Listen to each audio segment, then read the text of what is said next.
8 सीटें हमें मिलेगी। इसमें 67 सीट्स वमेन की है, बाकी नॉन मुस्लिम की सीट्स है। पाकिस्तान तहरीक इंसाफ ने जनरल इलेक्शन के शेड्यूल के मुताबिक अपनी वमेन और नॉन मुस्लिम की लिस्टें इलेक्शन कमीशन में जमा करवाई थी। हुआ ये था, जब हम इलेक्शन कमीशन के रिटर्निंग अफसरान अपने सूबाई मुकामात पे हमने उनको लिस्टें पहुंचाई, लेकिन इलेक्शन कमीशन ने अपना शेड्यूल चेंज करके हमारे लिए 24 के बजाय 13 जनवरी की डेट रखी थी कि हम आपकी स्क्रूटनी 13 जनवरी को करेंगे। 13 जनवरी को आपको मालूम है सुप्रीम कोर्ट का डिसीजन आ गया था और हमसे निशान ले लिया गया था, इसलिए इलेक्शन कमीशन ने खुद ही हमारी वोमेन और नॉन मुस्लिम की स्क्रूटनी नहीं करवाई थी। लेकिन जहां तक लिस्ट का ताल्लुक है, हमने with in time election commission के पास पाकिस्तान तहरीक इंसाफ की लिस्टें जमा करवाई थी।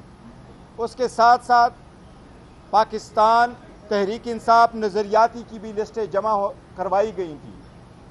लेकिन सुप्रीम कोर्ट के फैसले आने के बाद ये मैटर आगे प्रोसीड नहीं कर चुका था और सुप्रीम कोर्ट के डिसीजन से इवन पहले आज़ाद कैंडिडेट के निशानात अलाट कर दिए गए थे।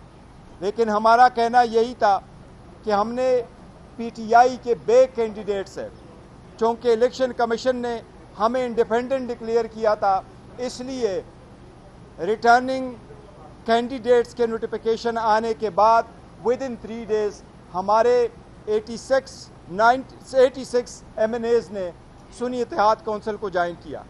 इसी तरह 107 MPA ने पंजाब में सुन्नी इत्तेहाद काउंसिल को ज्वाइन किया। इसी तरह 91 MPA ने KPK में सुन्नी इत्तेहाद काउंसिल को ज्वाइन किया और 9 MPA ने सिंध में सुन्नी इत्तेहाद काउंसिल को ज्वाइन किया। और वो ज्वाइन करने का नोटिफिकेशन इलेक्शन कमीशन ने इशू किया हुआ है नेशनल असम्बली का। कानून के मुताबिक आर्टिकल 51 के मुताबिक किसी भी पॉलिटिकल पार्टी को उसकी जीती हुई सीटों से ज़्यादा सीटें नहीं मिल सकती। यही आइन की तशरीह है। हमें उम्मीद है इंशाल्लाह सुप्रीम कोर्ट आइन की तशरीह इसके रूह के मुताबिक करेगी।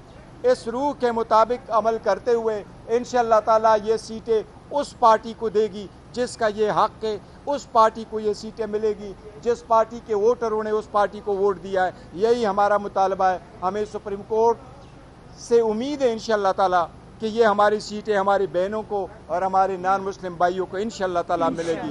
कल तक फैसला मुतवक्किल कि अगर कल को ये अरकान जो आज़ाद दोबारा पीटीआई में चले जाते हैं, सलमान अब्दुल राजा साहब की दरख्वास्त मंजूर हो जाती है, तो फिर क्या होगा? इस पे आपका क्या जवाब है? नहीं, देखो, पार्टियां आगे पीछे तो हो सकती है, उसका इशू नहीं है। पहली बात तो ये कि रिजर्व सीटें किसी को मिलेगी, फिर सारे लोग पार्टी छोड़ जाते हैं, वो तो एक अलग इशू है। वो आर्टिकल 63 का इशू है, वो आर्टिकल 51 का इशू नहीं है। Thank you.